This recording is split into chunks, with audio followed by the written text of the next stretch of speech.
Welcome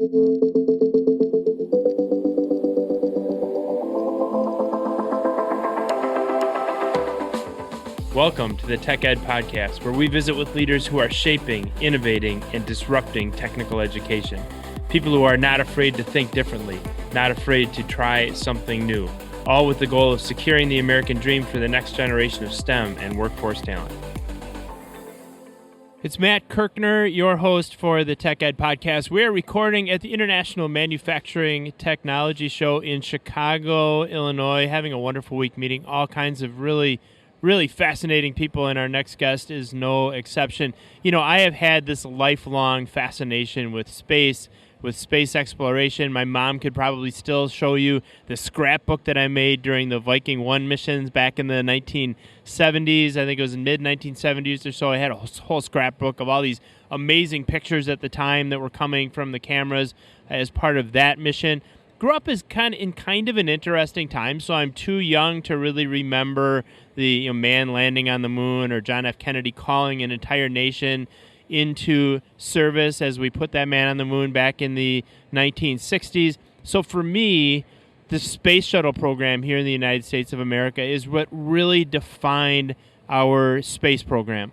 And I've been fascinated by it ever since I was a kid. I actually was in Florida one time at a time when the Space Shuttle went up and actually got to see it from a distance. That was just incredible.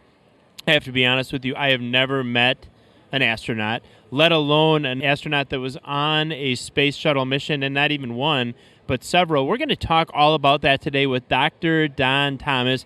Don is a NASA astronaut. This is a really special day and a really special episode for me, Don, particularly, and we really thank you for being on with us. Oh, thank you, Matt. I'm really honored to be here with you today. And I had a scrapbook, just like you described, when I was a young boy as well. Awesome. So as you were growing up, what captivated you about space initially? What inspired you to eventually become an astronaut? That's a good place to start. You know, I can tell you the defining moment. I was 6 years old in kindergarten, and this was on May 5th, 1961. The United States launched Alan Shepard, our first American to space.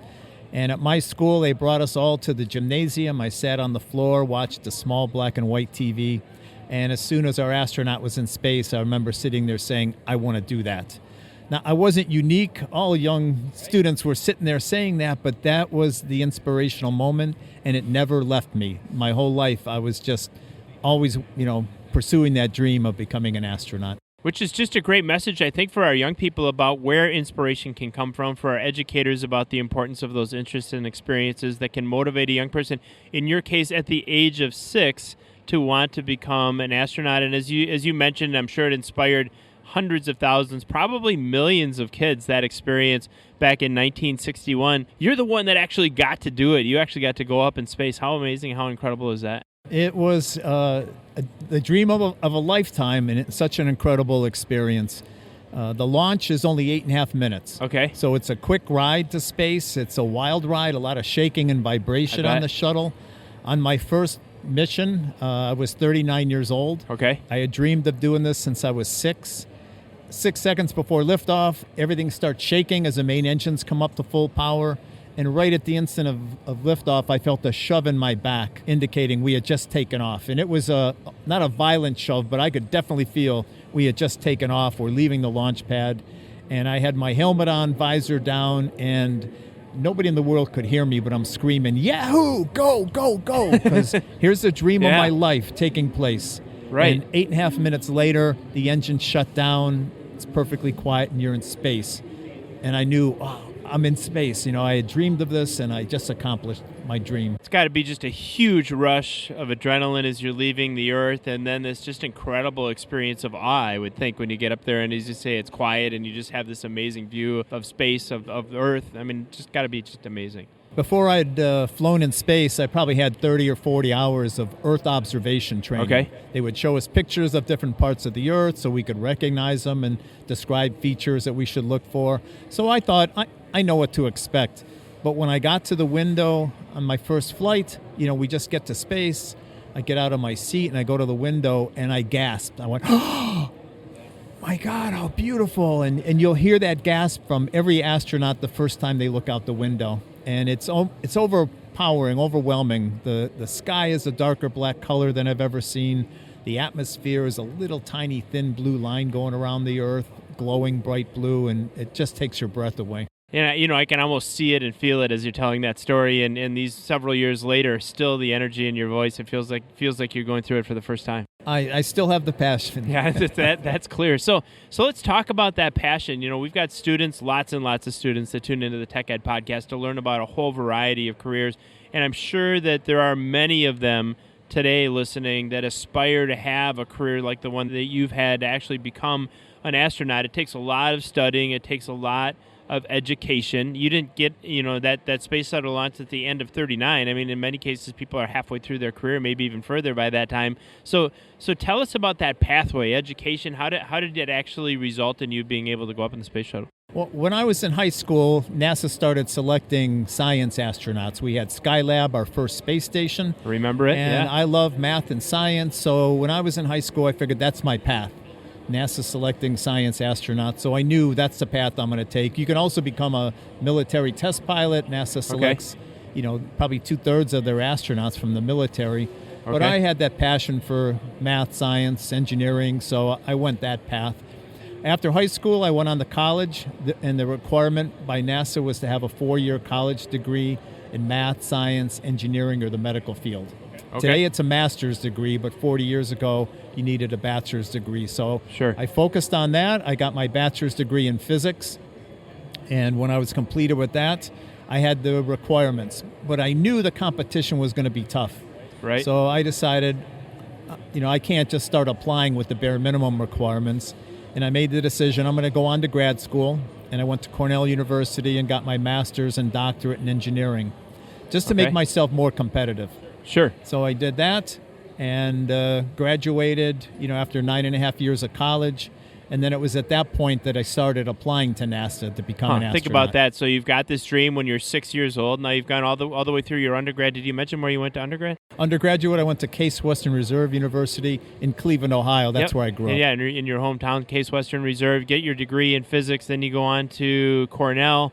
Continue your studies. You're 9.5 years into your education, and now you're finally at that point where you're like, this is the moment. I'm applying to NASA. So tell us about the application process for starters before we get on to the Space Shuttle program itself. Yeah, the application process, fairly simple, but you send your application in, and then from the thousands of applications NASA gets, they whittle it down to 100 individuals, and they'll bring those 100 to Houston, Texas, to the Johnson Space Center for a week of medical testing and an interview. Okay.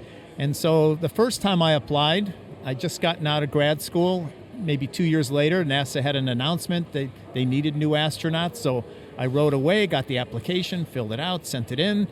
I never heard anything back from NASA. It was about 8 months later, I'm reading the newspaper, and the headline said, NASA selects 15 new astronauts. Oh, and you're not on the list. And I saw that, and I said, well, that's strange. They didn't call me. Right. So I read the article, and my name wasn't on the list. And it was at that moment I realized this was going to be harder than I ever thought it was going to be. I didn't give up. 2 years later, they had another astronaut selection. Sent my application in. The second time I heard back from NASA, I got a postcard. Yep. And it said, Dear Sir and or Madam. Oh, boy. That's never a good sign. Yeah, right. A little it said, general. Thank you very much for applying. We had a lot of good candidates. We didn't select you, but good luck in the future. And at that point, I'm looking at that postcard thinking my grandmother and I have the same chance of becoming an astronaut. That was zero. Yeah. I wasn't even getting close.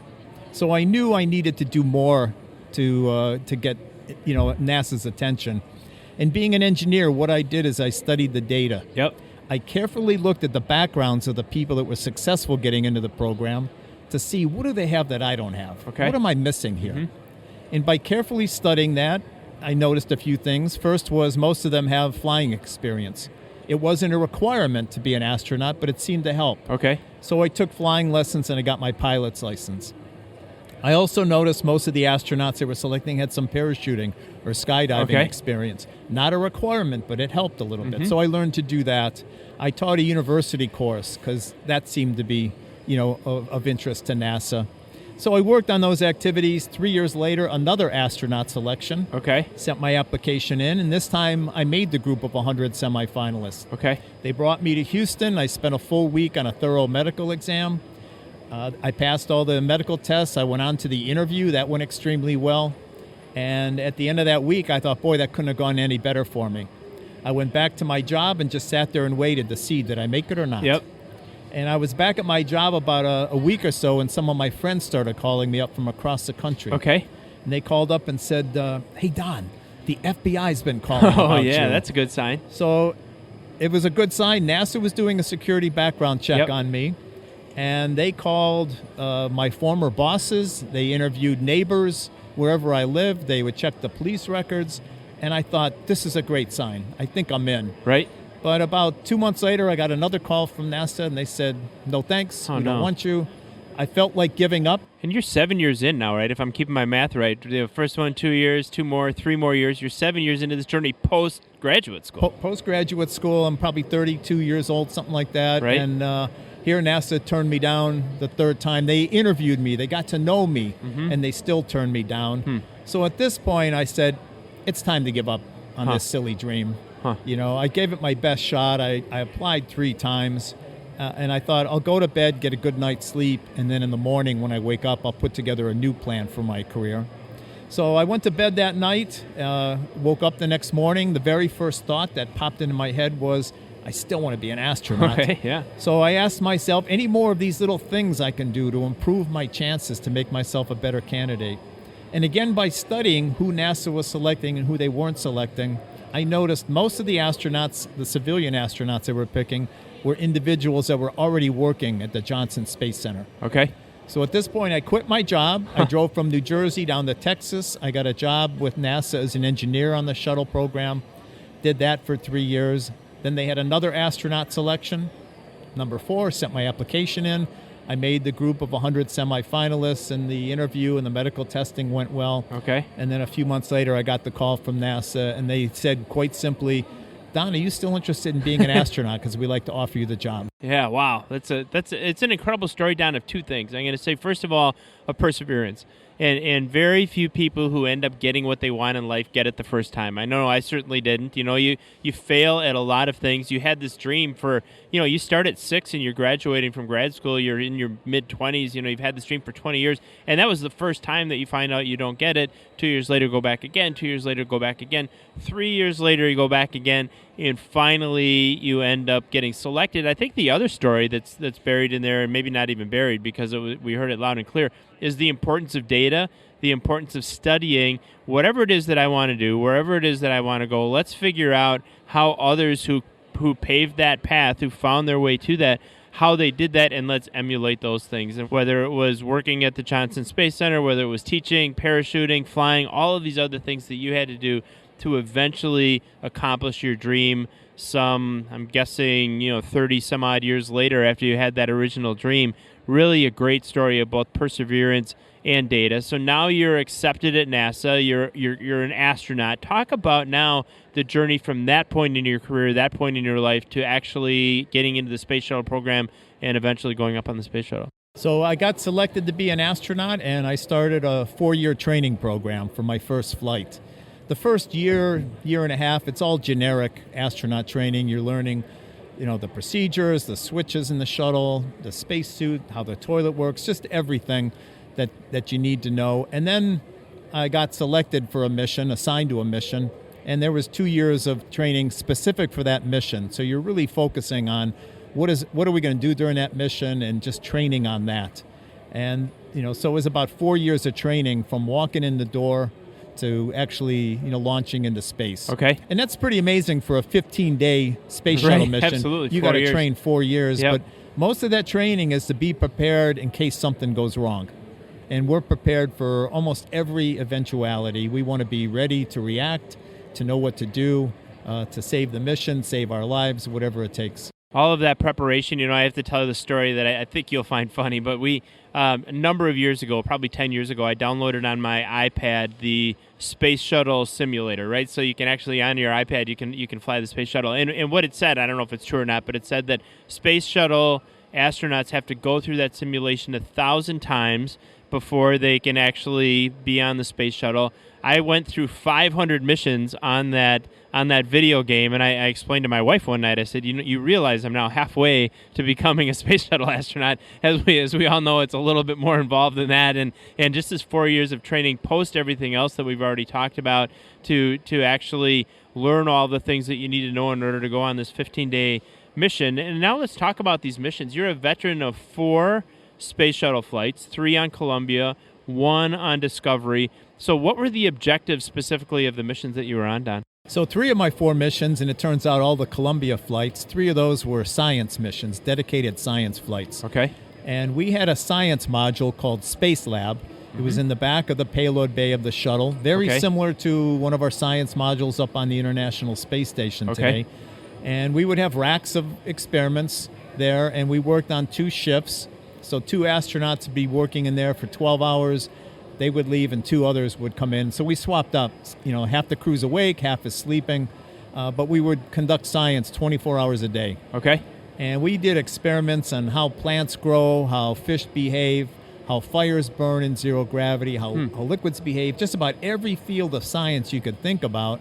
We would do some experiments investigating how does that process or what happens in this world of zero gravity in space. Okay. And then my 4th flight was aboard Space Shuttle Discovery.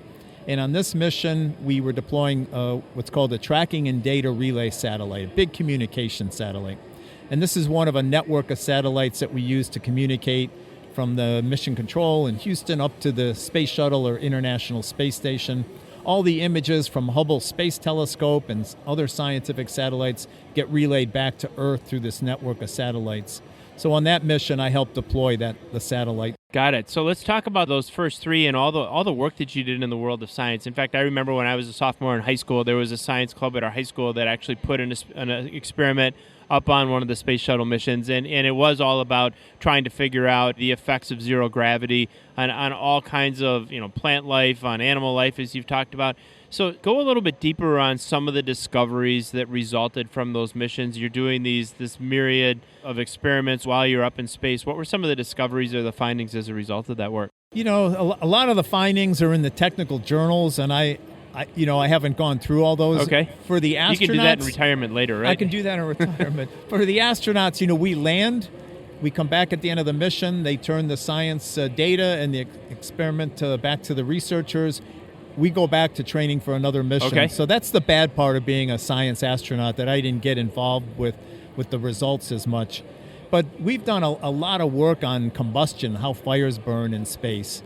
And we do it up there, and we're trying to learn some of the basic fundamentals of combustion. And hopefully from these experiments, we can improve our burning processes here on Earth for our automobiles, power plants, things like that.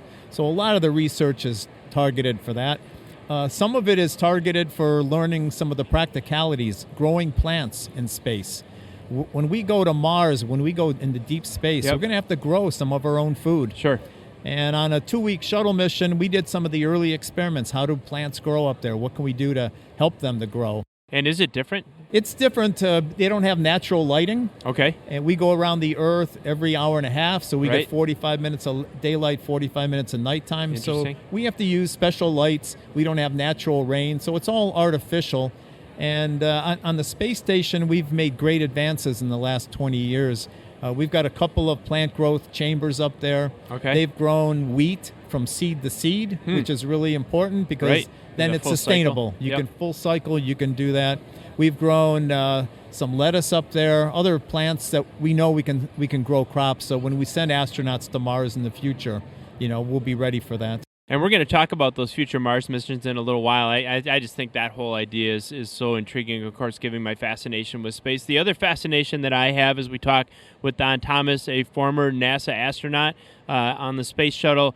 Another fascination, and we've already talked about part of it, that exhilaration of blasting off, that euphoria that you feel when you've leveled off and you're in that, you said, the blackest black you've ever seen, that thin blue line of the atmosphere. Just incredible. Go a little bit further on what it's like, Don, to actually travel in space, spend time on the Space Shuttle. What's it like? When do you get up? When do you sleep? When do you work? What's that like? Okay, our daily routine, technically our day in space from sunrise to sunrise is 90 minutes, but we work on a 24-hour day. So you're not going to sleep every 45 minutes? No, we're not doing that at all. So we work on a 24-hour day. They give us 7 or 8 hours to sleep.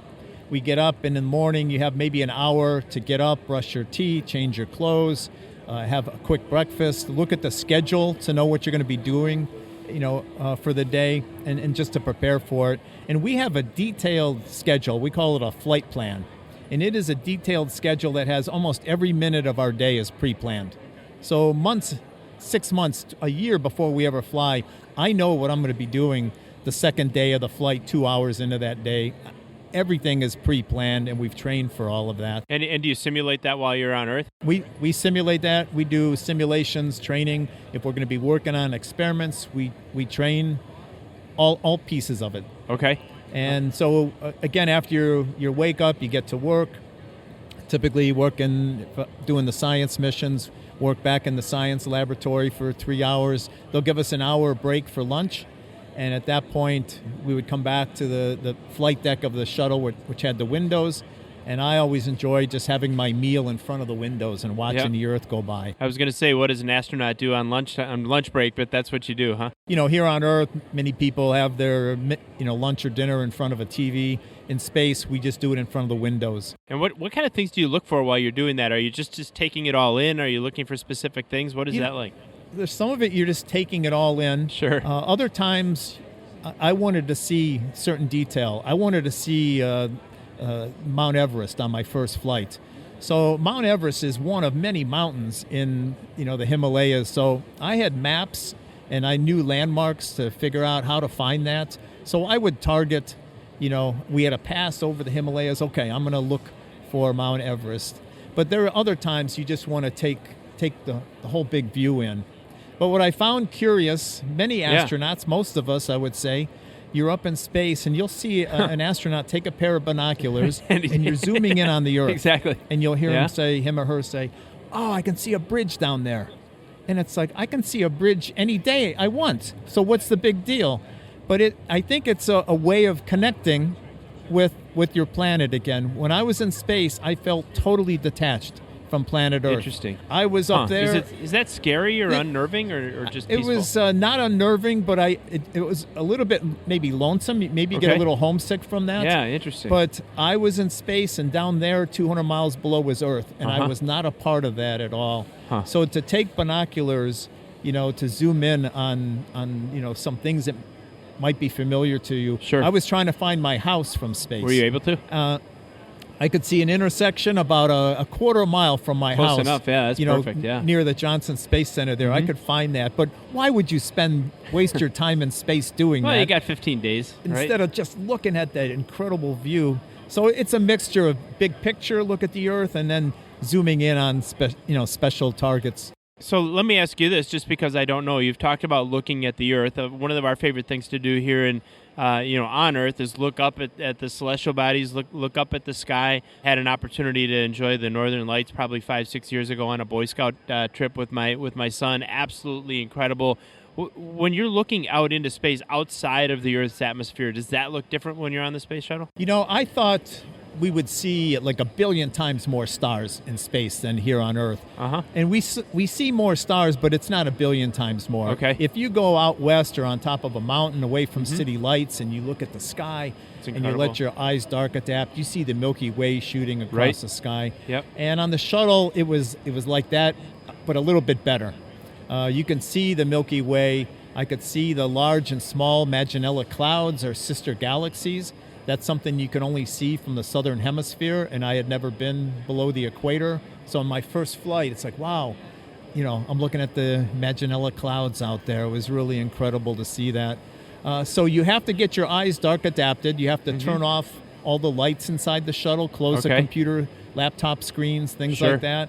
But when you do, it's the blackness of space. As I said before, it's darker than any color I'd ever seen. It was almost like a velvety texture to it, like it was glowing black. None of that makes sense, but that's the description I use. It was just such a deep, deep, dark black. And the stars are different in space. They don't twinkle because we're up above the atmosphere. Okay. We don't have the light coming through the atmosphere causing that shimmering or twinkling effect. So up in space, the stars are all steady pinpoints of light. And I would get my eyes dark adapted and during a 45-minute night pass, just stare out at the blackness of space, looking at the stars. I would put some music on. Okay. And I like Pink Floyd, Dark Side of the Moon. We were listening to it last night. I'm not kidding you. I would recommend that to anybody that goes to space. And it was an incredible experience. On all 4 of my missions, I always took that along. And I'm guessing Roger Waters, like, his arms are tingling now hearing from Pink Floyd, hearing Don Thomas talk about listening to his music while he's looking out at the celestial bodies from the space shuttle. And something else at nighttime, which was spectacular on my first flight, we're passing over some city. I see the city lights down below. And as I'm looking down at the Earth, I saw a little zip of light go by, really quick. And I'm looking out there and I'm thinking, what was that? What did I just see? And it finally dawned on me, it was a shooting star. We're up above them. So in space, instead of looking up at the sky, you got to look back down at the Earth to see a shooting star. It makes sense, but the first time I saw that, it was like, wow. It's one of those wow moments that you have, one of many of those wow moments in space. I'm having a wow moment this morning talking to Dr. Don Thomas, NASA astronaut, Space Shuttle astronaut, having one of the most fascinating conversations I think I've ever had on the Tech Ed podcast. Now, Dr. Thomas, you wrote a book called Orbit of Discovery, the All-Ohio Mission. What made this particular mission on the Space Shuttle so unique for you? You know, I call it the All-Ohio Space Shuttle mission because there were 5 of us assigned to that flight. This was STS-70, and we were supposed to fly in June of 1995. And when we got assigned as a crew, we just recognized right away that 4 of the 5 of us on the crew were from the state of Ohio. Our commander, Tom Henricks, was from Toledo. Nancy Curry, one of our mission specialists, was from Troy near Dayton, Ohio. And so myself and Mary Ellen Weber, another astronaut, we were from Cleveland, Ohio. So we had a 5th astronaut. Sure. His name was Kevin Kriegel. He was our pilot on the mission. He was from New York. And we had the idea, let's write to the governor of Ohio and ask if we can make him an honorary Ohioan so we can say we have the all-Ohio crew. So I wrote the letter. I called the office there, and they were happy to do that. So we said we had the all-Ohio shuttle flight. So we had the all-Ohio crew. Another thing that happened, 1 week before our scheduled launch, a woodpecker attacked the orange fuel tank of our shuttle. It's called the external tank. It holds 500,000 gallons of hydrogen and oxygen, and a woodpecker was drilling holes in the foam insulation. And this one woodpecker made 205 holes. Wow, looking for bugs of some sort that they weren't going to find. Trying to build a nest or something. It would drill in 3 or 4 inches, hit the aluminum structure underneath, and couldn't go any further, would move over and make another hole. So because of that, we became known as the Woodpecker Crew as well. So it was a pretty unique mission. It delayed our flight a month. NASA had to roll the shuttle back to the vehicle assembly building to patch the holes. But we went on to fly the mission successfully after that. So we're both known as the All-Ohio Crew and then the Woodpecker Crew as well. Sadly, this is how I'm famous in my life, Matt. I don't know if that's sadly. You're famous because you're an amazing astronaut. So that's fantastic. We're having a really fascinating conversation with Don Thomas, NASA astronaut, and we've talked all about the Space Shuttle mission, the pathway, educational pathway, and professional pathway to become an astronaut. I want to take a little bit of a step back and look a little bit more broadly at the space program. I'm going to make a confession here on the Tech Ed podcast, and it's one I'm proud of. I actually have the NASA app on my phone and check it regularly, and even more regularly of late as we are all, at least as this podcast airs, eagerly anticipating the launch of Artemis 1. A couple of missions that have been postponed here in recent weeks, and really, really excited about that next mission scheduled to launch sometime this fall, and it'll mark a historic effort to start our return to the moon, a return on the part of NASA and on the part of the American space program. So as a former astronaut, Don, what are you most excited about with the Artemis and the SLS program? I'm really excited that we're leaving the Earth, going to the moon, and the same, series of rockets, the technology from the Artemis program will allow us to go on to the planet Mars. And I think that's really exciting. When I was 14 years old, Neil Armstrong landed on the moon, and I wanted to go to the moon as well. I wanted to see the Earth as that blue ball in the blackness of space. So the thought that we're getting ready to do that again is really exciting to me. I'm not only excited about building a base on the moon, but going on to the planet Mars. And I'm envious of our young students that are out there today in the classrooms, middle school, high school. This is the generation that'll be the first to set foot on Mars. And I envy their youth. I wish I could be young again to maybe position myself for a trip to Mars in the future. But this new space launch system, the rockets that we're building, the technology we have, will open up the doors to building a base on the moon and allow us to move on to Mars and in deeper space in the future. And I think you touched on it already a little bit in terms of going to the moon. Some might say, look, we were there 54 years ago. Why are we doing that? And it sounds like this is a stepping stone to bigger and better and greater things. Is that right? Yeah, there's always an argument, can we go directly to Mars or should we go to the moon first? And there's a lot we can learn on the moon. Just like our International Space Station, we've had astronauts up there for 22 years already, 365 days a year. We've learned a lot about how to operate, spaceships and a space station for decades in space, and that is useful for going to Mars. A trip to Mars will be 3 years round trip minimum. Okay. And so what we can learn on the station, like how to recycle all of our water, Sure. our urine, our sweat, Right. all our wastewater gets recycled into drinking water. Yep. It sounds disgusting, but it's really important. What's the reality of living in an atmosphere like that, right? Yeah, for going into deep space, you got to be able to do that, and having electrical, power systems that are reliable for 10 years, 20 years, really important. And so going to the moon will allow us to develop a lot of that a little further on, building an actual base on the moon and using some of the resources. Our plan is on the third Artemis mission, to land 2 astronauts at the South Pole of the moon. And at the South Pole, we've got some deep craters that are always in shadow. The sunlight never gets to the bottom of those craters, and we know there's water ice down there. And that's an incredible resource for drinking water, for showers, for oxygen, for rocket fuel. And you know how heavy a gallon of water is, and if an astronaut needs 10,000 gallons for every 6 months or whatever, that's a lot of weight that we'd have to carry. But if we can use it, the resources on the moon, and learn how to do that, that'll be applicable for going to Mars as well, because we know Mars also has ice underneath the surface that we've discovered. It's so intriguing about it. As much as we know about our planet, about the universe, there's so much more that we don't know, and so much more that we're discovering through new advancements in technology. And you've seen tremendous evolution in technology in the space program, Don. How is spaceflight and exploration technology, how is it different today? And then in some ways, how is it the same as when you were on the space shuttle? Some of it is the same. If you look at the Space Launch System rocket, we're using 4 of the RS-25. There are Space Shuttle main engines. We're using solid rocket boosters just like we used on the shuttle. So we're reusing a lot of our technology from before, but there's also new steps that we're taking. Again, from what we've learned on the space station, for sending our astronauts, we have just our life support system for the astronauts, and we've got better communication systems today in space, to be in touch with our crews. So there's a lot of technology, new technology, but we're also building on what we've done in the past as well. So continuing to build on this body of knowledge, this body of technology, as we continue to move the space program forward.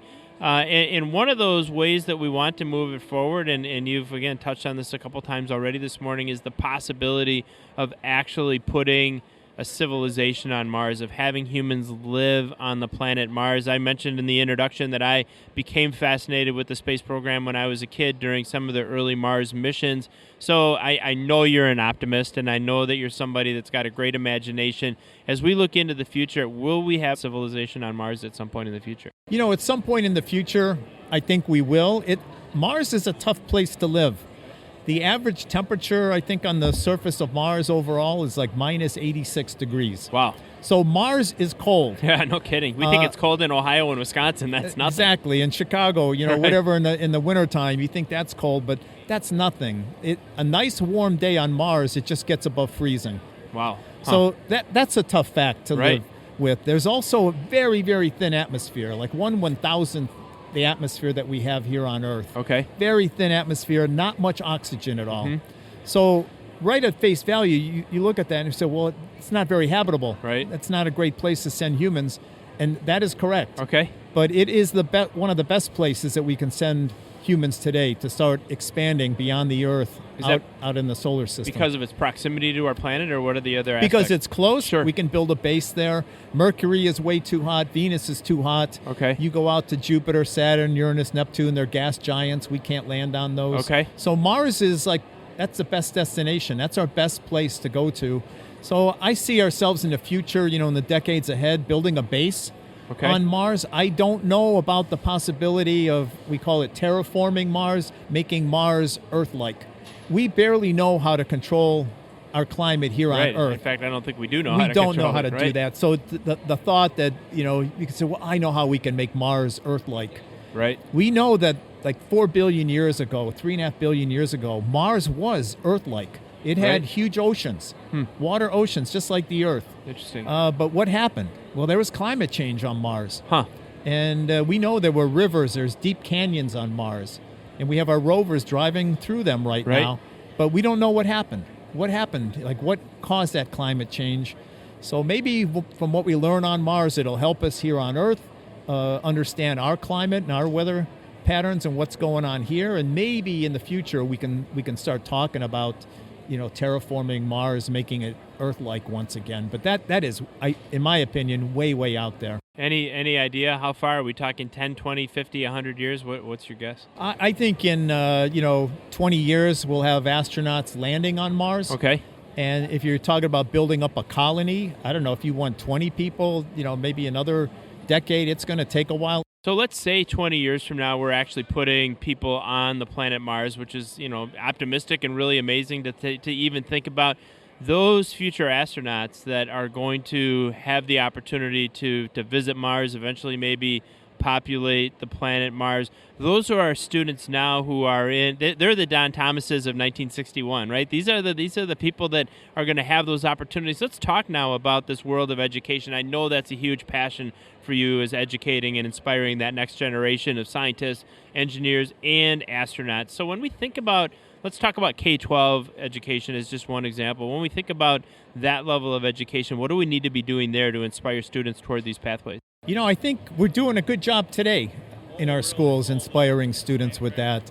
In the last 20 years, there's been a huge emphasis on STEM education. Right. And so many of our schools are, school districts, big emphasis on STEM, getting more women involved with STEM, young girls involved with STEM. Sure. Those are all great things that we're doing. And if you look at the NASA workforce, for example, today, you'll see it is really close, 50-50. That's fantastic. Men and women. In the astronaut corps, in the flight directors, the flight controllers at the Johnson Space Center there, they've done a great job with that. So our education system today, I think, is really doing a good job preparing our young students for all sorts of STEM careers, not just astronauts or rocket scientists, but just all the other fields, electronics and all the other technologies. Robotics, automation, all of that, manufacturing, exactly. All of that, we're doing a good job on that. So for our teachers, besides, the emphasis on STEM and getting their skills ready there, whatever you can do to inspire them and expose them to events like my principal in kindergarten who said, hey, let's have the students watch the rocket go up today. Right, exactly, at school. We had never done that before. We had never launched anybody, but somebody had the idea, and that forever changed my life. And for educators today to continue doing things like that, when you do a field trip to a museum, maybe a student says, oh, wow, that's really fascinating. I want to do that. Or they meet somebody at a student convention or a manufacturing convention. Exactly. They can talk to other employees, other workers, and get inspired by that. I think that's a really important component as well. Or they listen to the Tech Ed podcast, this they episode in particular with Don Thomas, and get inspired toward a career in space exploration and so on. I gave a speech just about 2 weeks ago, Don, where we talked about, we think about like these huge things that people do to transform lives and so on. It's amazing to me how in so many cases, it's just one little act of humility, one little act of happenstance that changes the world. In your case, a teacher that thought enough about inspiring students to have them watch that mission live in a classroom, inspired an entire career, changed your life, and in turn, you're changing the lives of countless others and changing the lives of students as you evangelize for these amazing careers. As you put it, not just necessarily in the space program, but across all the fields of STEM. So students listening to this podcast today, they may one day dream, or they're dreaming today of being an astronaut themselves. Are there specific skills, specific character traits that you think make a successful astronaut in the space program? For our astronauts or any engineers at NASA, a good technical background in math and science. I'd hit the math as hard as you can, and that'll help you in many, many technical careers. For an astronaut, I think one of the, besides having a good technical background, one of the greatest skills is teamwork, because everything we do in space is as a team. For the astronauts on a crew, on my flights, I had a crew of 5 on one flight and a crew of 7 on 3 of the flights. We have to work together because our lives depend on one another. So I think just that teamwork, getting along well, working well with others is one of the greatest things in any opportunity our students have today to work on a team. There's a lot of robotics team, FIRST Robotics, other programs like that you can get involved with as a team. And remember, it's not always about you. It's about the goal of the team or the organization or your mission, whatever that mission is. You work together hand in hand with that and to accomplish amazing things. And so it's not even the team of the astronauts, but you're working with the NASA organization on the ground and mission control and all the other NASA centers that help support the mission, and our contractors and the manufacturers that make the parts. We're working together. Let's go deeper into that. So, you had the opportunity, you got to accomplish the dream. How many, hundreds of thousands, if not millions of young people, especially in that era that you and I grew up in the 60s and the 70s, dreamt of being an astronaut, and I'm sure, many, many millions continuing to do that. You actually got to accomplish that. But for other individuals, let's talk about all of these other opportunities working within the space program that don't necessarily put you on the space shuttle, don't necessarily put you on a mission to Mars, but support that mission in so many great ways. Talk about those careers. Well, as I mentioned, it's a huge team, and the astronauts are a small part of that team, and we rely on the whole team, all the support people, the engineers, scientists, the technicians. So there are many career opportunities at NASA other than the astronauts. So we have people in mission control that are helping us monitor the spacecraft, the space station, help keep our astronauts safe. They're planning the mission, calculating our orbits, all of that. We've got engineers and people working on designing the landers for going to the moon, Mars habitats. And so we need designers, we need creative architects also to design systems. We need medical professionals to think about the health of the astronauts.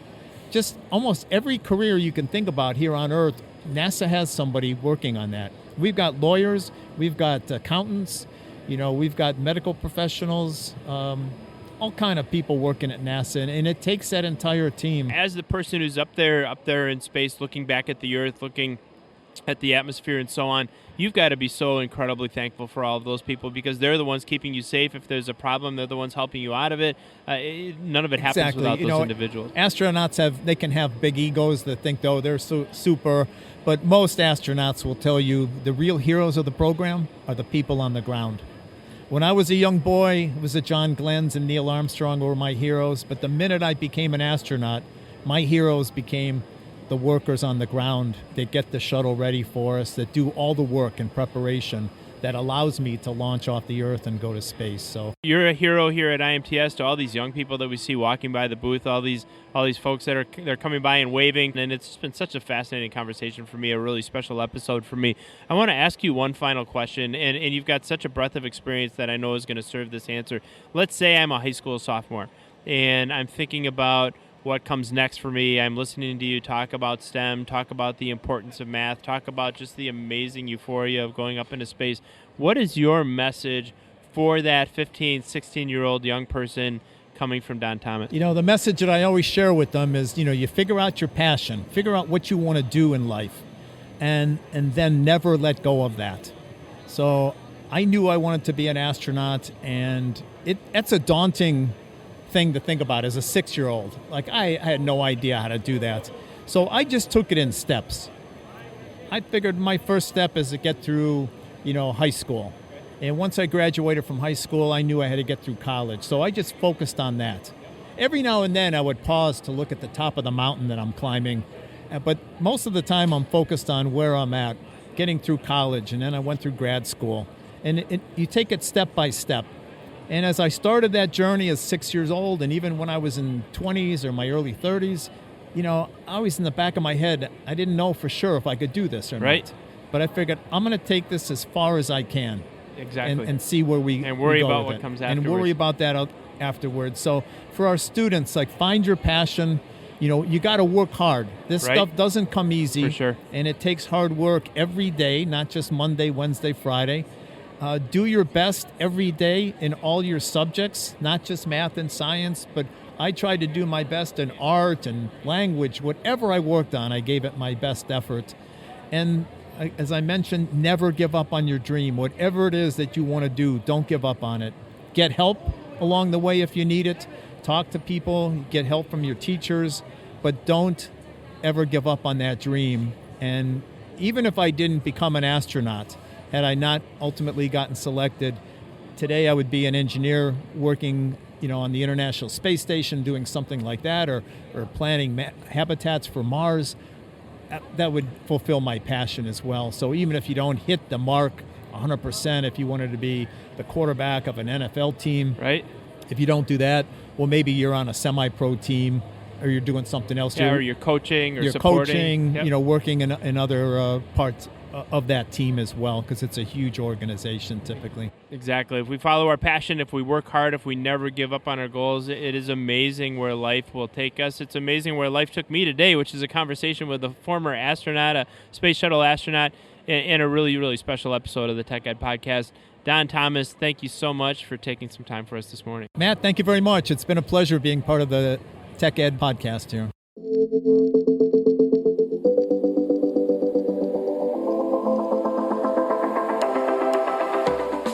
Thanks for joining us for this episode of the Tech Ed Podcast.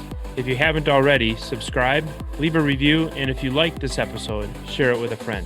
New episodes launch every Tuesday, so listen in next week.